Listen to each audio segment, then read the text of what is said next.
Corinne Cheyenne des Ateliers du Citron, formatrice en pédagogie Montessori. Aujourd'hui, j'ai envie de vous parler du cadre et de la préparation de l'environnement qui sont si importants à cette belle pédagogie. Autrement dit, cette pédagogie Montessori est souvent vue comme quelque chose de permissif, voire laxiste. Et aujourd'hui, je vais vous expliquer qu'on n'en arrive pas à mettre des couteaux et des économes tranchants dans les mains d'un enfant de 15 ou 18 mois sans une certaine préparation. Je vais vous montrer nos plateaux d'activités de cuisine qui sont si chers à la vie pratique et si faciles à mettre en place à la maison. L'enfant va pouvoir commencer par tartiner, couper une banane, éplucher une carotte, un concombre, trancher des fruits ou des légumes crus comme des concombres ou des carottes crues, trancher une pomme ou presser un agrume. Tout ça ne va pas se faire sans préparation, bien évidemment. Donc, d'abord, la main a été entraînée, préparée. L'enfant connaît déjà le cadre de la pédagogie Montessori. Il sait qu'il peut pratiquer une activité à partir du moment où elle lui a déjà été présentée. Il a une présentation adéquate. Il sait travailler de manière ordonnée. La main est déjà compétente. Elle a travaillé en développement de la main.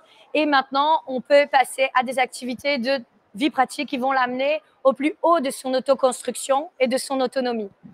Vers 15-18 mois, l'enfant est marcheur stable et il est le petit compagnon du quotidien. Il va vous suivre absolument partout dans les activités de votre vie. Il va vouloir faire la cuisine avec vous, étendre le linge avec vous, remplir le lave-vaisselle, plutôt que d'essayer de le repousser, de le rejeter. Et en lui demandant de vous laisser tranquille, vous allez créer un conflit entre lui et vous aurez du mal à avancer. Moi, ce que je vais vous préconiser, c'est de l'inclure dans vos activités et de lui montrer comment il peut faire pour pouvoir participer avec vous. Alors, avant d'apprendre à un enfant à faire la cuisine, on va lui apprendre à manipuler de l'eau. Il va savoir presser l'éponge. Pour pouvoir manipuler de l'eau, on va tout mettre à sa portée pour qu'il soit autonome.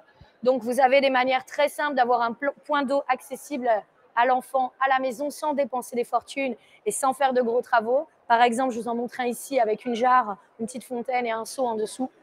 On va aussi travailler du coup sur l'économie puisque l'enfant ne fera pas couler le robinet indéfiniment. Au bout d'un moment, la jarre est vide.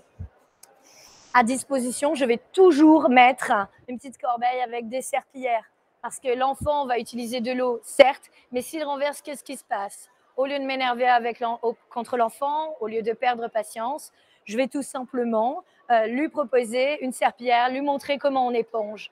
Et je vais avoir à destination du linge sale un petit bac disponible.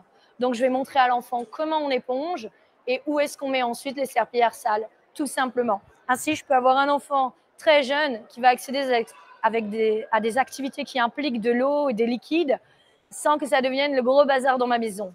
Déjà, ça, c'est un premier élément du cadre. On fait des humains responsables, on les élève pour qu'ils sachent se débrouiller dans la vie.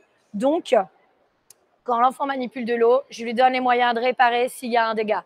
Aucun problème comme ça. Il est responsable, autonome. Petite activité que j'ai envie de vous montrer, par exemple, éplucher une carotte. C'est tout simple. J'ai un plateau quand je suis en activité dans un atelier ou dans une ambiance. À la maison, ça peut très bien être stocké dans un tiroir, mais je vais avoir besoin de plusieurs choses. Un bol, un économe adapté. J'ai toujours du matériel adapté à la taille et à la force de l'enfant. Une planche à découper. J'ai très à cœur aujourd'hui de vous montrer cette activité précisément parce que la manière dont je vais éplucher mon légume va directement impacter sur la sécurité de mon enfant. J'en viens pas, encore une fois, je vous le dis, à leur mettre des couteaux ou des économes dans les mains sans une certaine préparation. Donc, quand je vais montrer l'activité à l'enfant, je manque de place ici, mais c'est pas grave. Je vous montre. Je sors la planche. Je sors l'économe, j'ai le bol ici pour la carotte épluchée, j'ai un bio-seau pour les épluchures qui est à côté. L'enfant épluche la carotte, il tient la carotte et le mouvement c'est ça, vers la planche. Jamais comme ceci, jamais comme ça. Les doigts sont protégés. S'il y a un dérapage, parce que l'enfant va être obligé d'utiliser sa force, ça ira sur la planche, pas sur son doigt, pas sur sa main. Si vous voulez faire éplucher des fruits ou des légumes ronds à votre enfant, vous piquez une fourchette dans le légume, par exemple une pomme. Vous plantez la fourchette dans la pomme et l'enfant tient la fourchette.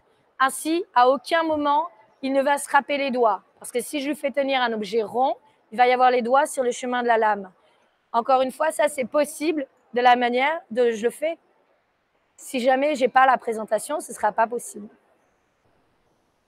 Une fois que l'enfant a fini son travail, il va aller poser sa vaisselle sale dans le bac à vaisselle en dessous. Et puis, s'il a envie, ou bien un autre enfant dans l'ambiance, ou plus tard, il pourra ensuite faire la vaisselle avec, encore une fois, tout le matériel qui est à disposition. Voilà, je vous remercie de m'avoir suivi. Si vous voulez nous retrouver sur le stand des ateliers du Citron, nous sommes présents au Salon Baby 2021 à Port de la Villette. C'est jusqu'à demain soir. Venez nombreux. À bientôt.